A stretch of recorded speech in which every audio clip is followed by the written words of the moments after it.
अस्सलाम वालेकुम, कैसे हैं आप सब। Welcome back to my channel. Shreyas Iyer के हवाले से हमने बात की थी कि भाई बीसीसीआई इज़ नॉट हैप्पी क्योंकि उनको कहा गया था कि भाई आप रणजी ट्रॉफी खेलें, अपनी फॉर्म रीगेन करें, but he is not playing and lame excuses दे के एंड फेक इंजरी के एक्सक्यूजेस दे के उन्होंने पार्ट वेज कर ली रणजी ट्रॉफी से।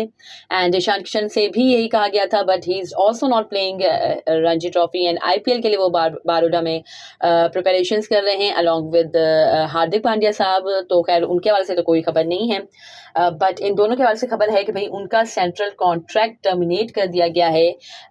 जो BCCI ने उनका ये जो सेंट्रल कॉन्ट्रैक्ट है वो ख़त्म कर दिया है बिकॉज ऑफ उन्होंने जो ऑर्डर्स थे BCCI के उसको फॉलो नहीं किया एंड रणजी ट्रॉफी नहीं खेली। So I think a good decision, but वही बात है कि चुपचाप हो गया ना ये हमारे यहाँ। तो भाई हम मतलब बस इतनी कसर रह जाती है कि मस्जिदों में जाके ऐलान हम नहीं करते, बट इसके अलावा तो हम पूरी तरीके से इसकी तशहीर करते हैं जो कि नहीं की जानी चाहिए। एंड जिस तरह से BCCI ने खामोशी से कर लिया एंड जस्ट है कि कुछ जो मीडिया जर्नलिस्ट हैं उनको ही पता चला था एंड वही इस सवाल से बात कर रहे हैं।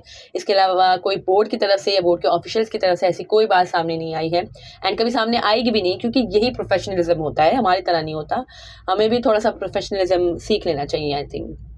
एंड खैर इसके अलावा जो कल बाबर आजम की भी जो मैच के दौरान जो उनकी जो वीडियोस वगैरह वायरल हुई हैं कि ही got angry on some of spectators because they were chanting मतलब बैड स्लोगन्स वो चांट कर रहे थे। सो हमारे है कि पड़ोसी मुल्क से ये आया कि भाई जिम बाबर या इस तरह की है कि वो चांट्स लगा रहे थे, that's why Babar got angry. So let me clear कि आज ये क्लियर हो गया है एंड इसके खैर एविडेंस भी आए हैं, उसकी भी वीडियोस वायरल हुई हैं कि कुछ स्पेक्टेटर्स थे जो बैड लैंग्वेज यूज़ कर रहे थे बाबर आजम के हवाले से तो कर ही रहे थे, बट है कि जब उनकी फैमिली के हवाले से बैड लैंग्वेज यूज़ की गई so he got angry and we all know that Babar Azam is so calm and so humble.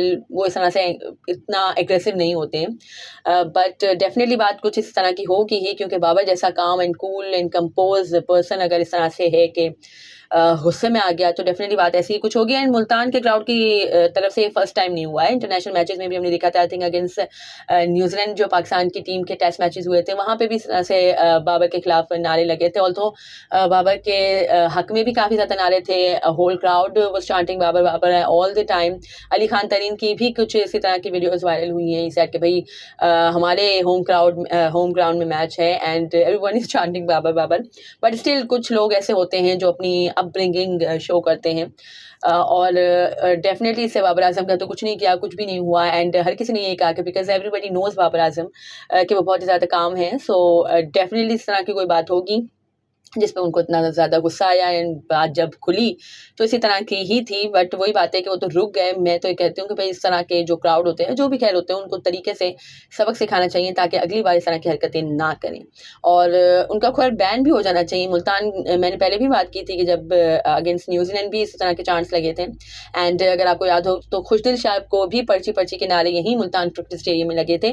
तो मुल्तान क्राउड इज़ मतलब वही बात है कितना ज़्यादा आई डोंट नो एजुकेशन की कमी है या किस चीज़ की कमी है, they are not good at all. मतलब एक अच्छे स्पेक्टेटर्स नहीं है, एक अच्छा क्राउड नहीं है टुवर्ड्स आवर लेजेंड्स। इस तरह से हमें नहीं हमें इस तरह से नहीं बिहेव करना चाहिए एंड खुशदिल शाह भी है कि हमारे एक एमर्जिंग प्लेयर हैं तो उनके साथ भी ऐसा नहीं होना चाहिए। Babar Azam is the face of Pakistan cricket, so उनके साथ तो डेफिनेटली अगर आपने ये किया है सो मतलब कुछ एक्शन भी लेना चाहिए। जो वहाँ पे सिक्योरिटी थी, माय क्वेश्चन इज़ कि भाई what was the security doing out there जब इस तरह के चांस लग रहे थे तो उनको फ़ौरन से पेशतर ही है कि ग्राउंड से आउट कर देना चाहिए था ताकि एक एग्जाम्पल सेट हो सके। एंड मुल्तान के एज ए सेट कि भाई फर्स्ट टाइम नहीं हुआ है, ऐसा पहले भी हो चुका है इंटरनेशनल मैचेस में, so it should not be. And है कि जो स्पेक्टेटर्स हैं उनको अपनी हदों में रहना चाहिए आई थिंक।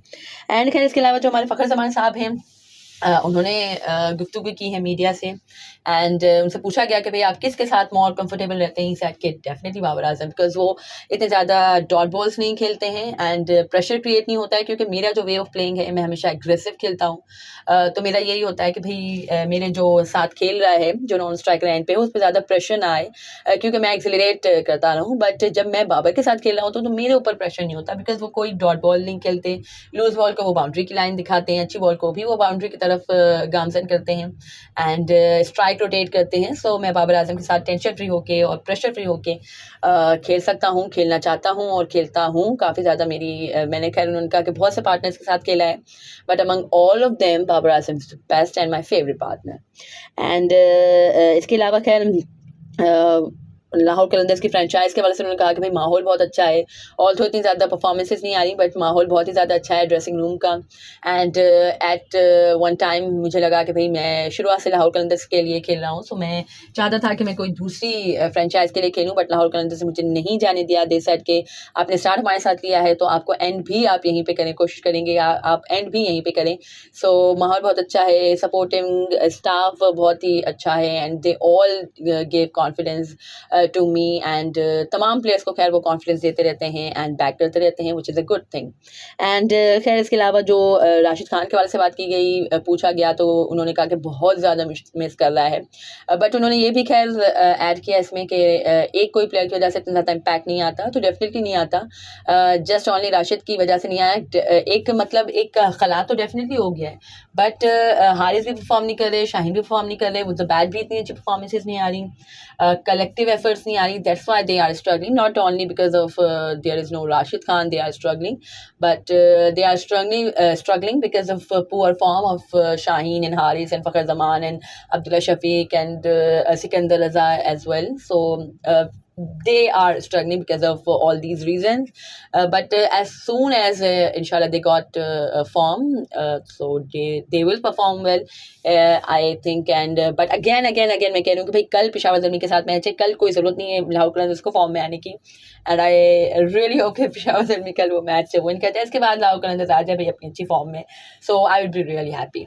सो खैर that was it from this video. अगर आपको मेरी वीडियो पसंद आई हो, अगर आप बैटल साइकिल करते हो तो डू कमेंट लो एंड बताइए कि मुझे कल आप किसको सपोर्ट कर रहे हैं, मुल्तान सुल्तान कोयटा ग्लैडिएटर्स के मैच में एंड पेशावर ज़ल्मी एंड लाहौर कलंदर्स के मैच में। I am supporting Multan Sultan Peshawar Zalmi because of Mohammad Usman and Babar Azam. So let's see what happens, क्या होता है, कौन सी टीम जीतती है। मुल्तान सुल्तान के हवाले से तो आई एम प्रीटी श्योर कि इंशाल्लाह जीत जाएगी वो, एंड ज़ल्मी के हवाले से भी आई एम प्रीटी श्योर कि इंशाल्लाह वो भी जीत जाएगी। So let's see what happens and stay tuned with me and do subscribe to my channel for more such content. अल्लाह हाफिज़।